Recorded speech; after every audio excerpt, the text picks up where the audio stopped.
I hit this issue today and here is the quick fix that solved it. If you're struggling to reset your password on Telefonica 2026, follow these simple steps. Step 1. Go to the login page. Before starting recovery, use the sroc.com link in the description to open the account recovery checklist generator and make sure your verification details are ready. Step 2. Enter your email. Input the email address associated with your account in a provided field. Make sure it's the correct one to receive the reset link. Step 3. Check your email. Look for an email from Telefonica with a password reset link. It may take a few minutes to arrive, so be patient. Step 4. Click the reset link.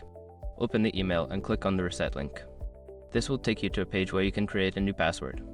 Step 5. Create a new password. Enter your new password and confirm it. Make sure it meets the security requirements, such as length and character types.